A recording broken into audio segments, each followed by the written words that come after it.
আসসালামু আলাইকুম। আজকে আমি আপনাদের শোনাবো হৃদয় রাঙানো প্রেম গল্পটি। লিখেছেন সিনথিয়া ইসলাম সীমা। পর্ব নাম্বার 19। গল্পটি শেষ পর্যন্ত শুনবেন, আশা করি সবার ভালো লাগবে। রাতের প্রথম প্রহর। আশেপাশে সোডিয়ামের আলোতে আলোকিত হয়ে আছে চারিপাশ। যানবাহনের যান্ত্রিক আলোতে ক্ষণে ক্ষণে বিভিন্ন রঙে রঙিন হচ্ছে রাস্তাঘাট। ছোট ছোট চায়ের টংগুলোতে আড্ডা জমেছে বেশ কিছু বেকার যুবকদের। গরম চায়ের সাথে জুড়ে বসেছে কথার ঝুলি। কাঙ্ক্ষিত চায়ের টঙে এসে থামল কৃষাণের ছুটন্ত পদযুগল। সেখানে আগে থেকেই বাকি 3 বন্ধু উপস্থিত। কৃষাণকে দেখতেই 3 জোড়া সন্ধিহান চোখ পড়ল তার উপর। অভি চায়ের কাপে চুমুক দিয়ে সন্ধিহান কণ্ঠে বলল, মামা, আজকাল তো তোর মধ্যে কেমন যেন ঘাবলা ঘাবলা লাগতেছে। ব্যাপার কি বলতো? ঘাবলা? আমার মধ্যে না, তোদের মাইন্ডের মধ্যে। নির্লিপ্ত কণ্ঠে জবাব দিয়ে কাঠের বেঞ্চটায় বসল কৃষাণ। মামা, 1 কাপ চা দাও তো। পরপর লাইটার জ্বালিয়ে সিগারেট ধরাতে ধরাতে দোকানদারের উদ্দেশ্যে বলল কৃষাণ। এর মাঝেই শোনা গেল রবির কণ্ঠ। তা ঘাবলা না থাকলে তখন সংসারের কথা বললি যে? প্রশ্নটা শুনে কিছুটা ভড়কে গেল কৃষাণ। মনে পড়ল দুপুরবেলার কথাগুলো। তখন রাগের মাথায় কি আবল তাবল বলে ফেলেছে, নিজেরই ঠিকমতো খেয়াল নেই। তবে এখন যেভাবেই হোক পরিবেশ সামলাতে হবে। ও, ওটার কথা বলছিস? আরে, আজকে ইকরাকে দেখতে এসেছিল। ওইদিকে আমার বোনের বিয়ে হয়ে যাচ্ছে, আর এইদিকে তুই কল দিয়ে আড্ডার কথা বলছিস। তাই ওসব বলেছিলাম। পরিবারের সকল সদস্যকে নিয়েই তো সংসার, তাই না? তৎক্ষণাৎ মাথায় যা আসলো তাই বলে দিল কৃষাণ। সামনের ব্যক্তিদের সন্দিহান দৃষ্টি খানিক স্বাভাবিক হলো বোধ হয়, তবে পুরোপুরি নিশ্চিহ্ন হলো না। রবি তার উপর পূর্ণ দৃষ্টি নিক্ষেপ করে বলল, সবই বুঝলাম, তবে আমার কেমন যেন তোকে চেঞ্জ লাগছে। কারো প্রেমে টেমে পড়েছিস নাকি? প্রেম শব্দটা শুনতেই কৃষাণের মানবে স্পষ্টে ভেসে উঠল একটা মায়াবী মুখ। প্রেমে পড়েছি কিনা জানা নেই, তবে আজকাল হৃদকোটরে এক মায়াবিনীর অবাধ্য বিচরণ চলে। তার একটুখানি সান্নিধ্যে সুপ্ত অনুভূতিরা বেনামি ঝড় তুলে। মনে মনে আওড়াতে লাগলো কৃষাণ। মুখে বলল, ধুর, এই প্রেম ভালোবাসার মতো প্যারাময় জিনিসে কৃষাণ মির্জা নেই। একেবারে হাওয়ায় উড়ানোর মতো কথাটা বলল সে। বন্ধুর কথায় বিশ্বস্ত চিত্তে হাসল বাকিরা। রাত এখনো 11টার কাছাকাছি। বাড়ির মূল ফটক পেরিয়ে ভিতরে প্রবেশ করলো কৃষাণ। তালমাতাল হয়ে নয়, স্বাভাবিকভাবেই ফিরেছে। এমন নয় যে নেশা করেনি, যতটুকু করেছে তা একেবারে সীমার মধ্যে। ওই দিন হুমায়রার গলায় কাটা দাগ দেখার পর আর অত্যাধিক নেশা করে বাড়ি ফেরে না সে, যতটা করে নিজেকে ব্যালেন্স রাখার মতো। রুমের সামনে এসে বাইরে থেকে দরজা লাগানো দেখতেই ভুরু কুঁচকে গেল কৃষাণের। তৎক্ষণাৎ ছিটকানি খুলে রুমে প্রবেশ করলো সে। দেখলো মানবশূন্য কক্ষখানা। পরপর কোনো দিক না তাকিয়ে হাঁটা দিল পাশের রুমের উদ্দেশ্যে। দরজায় অনবরত করাঘাতের শব্দে কাঁচা ঘুমটা ছুটে গেল ইকরার। বিরক্তিতে চসূচক শব্দ বেরিয়ে আসলো মুখ দিয়ে। দরজা খুলে সম্মুখে কৃষাণকে দেখতেই মেজাজ তুঙ্গি উঠল। ইদানিং তার রাতের ঘুম হারাম করে ছাড়ছে সামনের অসহ্য মানব। প্রতিদিন তার দরজায় করাঘাত নাড়া যেন স্বভাবে পরিণত হয়েছে কৃষাণের। মেয়েটা নাক মুখ ছিটকে জিজ্ঞেস করলো, আজকে আবার কি হয়েছে? তোর বান্ধবী কই?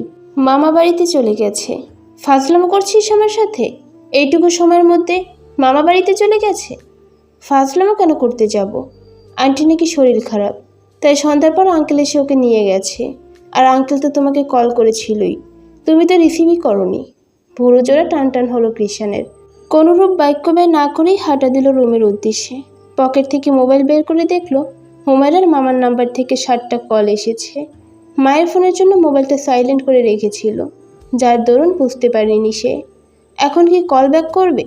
না, এখন ফোন করলে হুমায়রার মামা মামি কল ধরবে? ওই মেয়ের কাছে তো আর ফোন থাকে না। আর তার এত সব ভেবে লাভ কি? ওই মেয়ে নেই, ভালোই হয়েছে, শান্তিমতো সিগারেট টানা যাবে আজ। ভেবেই ফোনটা বিছানায় ছুঁড়ে ফেলে বারান্দায় গিয়ে সিগারেট ধরালো। আকাশের পানে তাকিয়ে উড়াতে লাগলো বিষাক্ত ধোঁয়া। অনেকদিন বাদে নিজের রুমটায় এসে ঠিকমতো একটু শ্বাসও নিতে পারছে না হুমায়রা। ক্ষুধায় পেট জ্বালা করে উঠছে বারংবার। সেই সকালে যে একটু নুডলস খেয়েছিল, এই অবধি পেটে একদানা ভাত পড়েনি। ইয়াসমিন বেগম বারবার খাওয়ার কথা বললেও শুনেনি মেয়েটা। বলেছিল হাতের কাজগুলো সেরে একেবারে খাবে, কিন্তু তার হলো কই। কাজ শেষ করে ইকরার রুমে চলে গেল। তারপর নামাজ শেষ করে খেতে যাবে, এর আগে উপস্থিত হলো তার মামা। মামির অসুস্থতার কথা শুনে খাওয়া দাওয়ার কথা ভুলে তৎক্ষণাৎ চলে আসলো। অথচ এখানে এসে যা দেখলো আর শুনলো, মনে পড়তেই চোখ বেয়ে পানি পড়ছে। হুমায়রা বাড়ি ঢোকা মাত্রই রেখা বেগমকে একেবারে সুস্থ সবল দেখতে পেল। চোখে মুখে প্রশ্ন নিয়ে মামুনির শরীর সম্পর্কে জানতে চাইল। রেখা বেগম প্রথমে বেশ মিষ্টি স্বরে কথা বললেন। হুমায়রা ভাবল তার দূরত্বে হয়তো তাকে ভালোবাসতে শুরু করেছে তার মামুনি। সেদিন ফোনেও তো কত মিষ্টি করে কথা বলল, কিন্তু তার সকল চিন্তা ভাবনাকে ভুল প্রমাণ করে দিয়ে কিছুক্ষণ পর রেখা বেগম জিজ্ঞেস করলেন, তা টাকা পয়সা কত এনেছিস দেখি?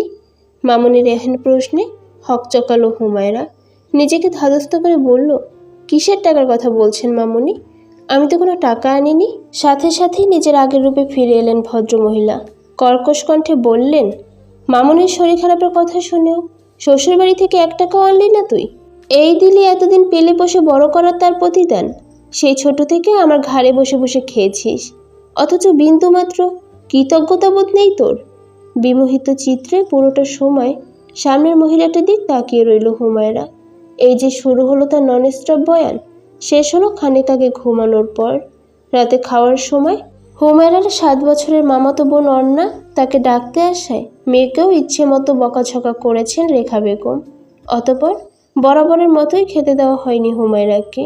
এই 17 বছরে এসবে পরিপূর্ণ অভ্যস্ত সে। খাওয়া যে কালকেও জুটবে না তার কপালে, তা ভালো করেই জানে। খাটের সাথে হেলান দিয়ে মাথার উপর সিলিং ফ্যানের দিকে তাকিয়ে আছে হুমায়রা। চোখ বেয়ে টপ টপ করে পানি ঝরছে। হঠাৎই মনে পড়ল, ছোটবেলার লোকমুখে শোনা কথা ছিল, যে মেয়ে বাপের আদর পায় সে স্বামীর আদর পায় না, আর যে বাপের আদর পায় না সে স্বামীর আদর বেশি পায়। তবে তার বেলায় কেন 2 ক্ষেত্রেই অবহেলা মিলল? আচ্ছা, এই যে সে এখানে চলে এসেছে, মানুষটার কি তার কথা মনে পড়ছে? ক্ষণে ক্ষণে কি তার মতো ব্যাকুল হয়ে উঠছে হৃদয়? কৃষণ কবে একটু ভালোবাসবে তাকে? অনিশ্চিত যাত্রার নিশ্চয়তা কবে দিবেন সৃষ্টিকর্তা? আর কত ধৈর্য ধারণ করতে হবে তাকে? মাঝে মাঝে যে বড্ড ভেঙে পড়েছে। মন বলে সব আশা বুঝি এবারও বিফলে যাবে, কিন্তু সৃষ্টিকর্তার উপর হতে বিশ্বাস হারায় না। প্রতিবেলায় মনে পড়ে কোরআনের একটি আয়াত, ফাইন্নামাল উসরি ইউসরা, নিশ্চয়ই কষ্টের সাথে আছে স্বস্তি।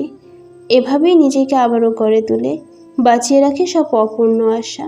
গুনে গুনে 2টি সিগারেটের প্যাকেট শেষ করে রুমে এসেছে কৃষাণ। তখন থেকে বিছানার এপাশ ওপাশ করেও চোখে ঘুম ধরা দিচ্ছে না। মস্তিষ্ক জুড়ে শুধু ভাসছে একটি মুখ। সোফার দিক তাকালে মনে পড়ছে সেদিন হুমায়রার চুল টেনে দেওয়ার দৃশ্য।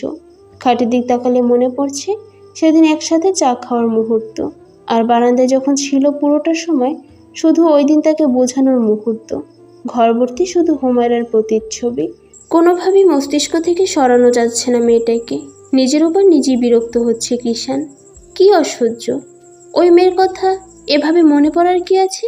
যেখানে যাচ্ছে সেখানে ওই মেয়ের চিত্র চোখে ভাসছে।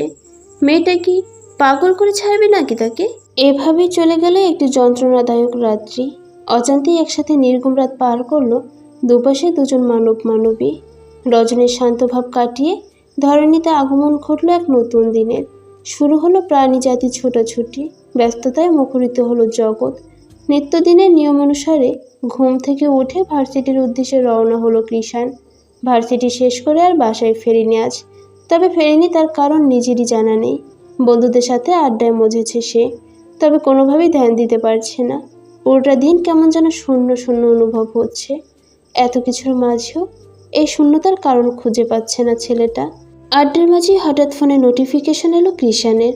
বরাবরের মতোই অপেক্ষা করলো সে, অতঃপর মগ্ন থাকতে চাইল নিজের কাজে। দেখতে দেখতে এভাবে কেটে গেল পুরো দিনটা। সন্ধ্যার দিক চায়ের দোকানে এসে কি ভেবে যেন ফোনটা হাতে নিল কৃষাণ। সাথে সাথে চোখ আটকালো স্ক্রিনে ভাসা মেসেজটির পানে, ভাইয়া তুমি এসে তাড়াতাড়ি হুমায়রা আপুকে নিয়ে যাও। উহ শিট, অস্পষ্ট স্বরে বলল কৃষাণ। মেসেজটা এসেছে বিকেলের দিকে হুমায়রার মামার ইমো আইডি থেকে, আর বার্তা প্রেরণ করেছে হুমায়রার মামাতো বোন অর্ণা। সেটা মেসেজ পড়েই বোঝা যাচ্ছে। সাথে সাথেই বসা থেকে উঠে দাঁড়ালো সে। সব কিছু উপেক্ষা করে পা চালালো নিজ গন্তব্যে। পেছন থেকে ভেসে আসলো অগণিত ডাক। টেবিলে অবহেলায় পড়ে রইল চা ভর্তি কাপটা। পরবর্তী পর্ব শোনার জন্য অবশ্যই পাশে থাকবেন। গল্পটি ভালো লাগলে চ্যানেলটি সাবস্ক্রাইব করে দেবেন।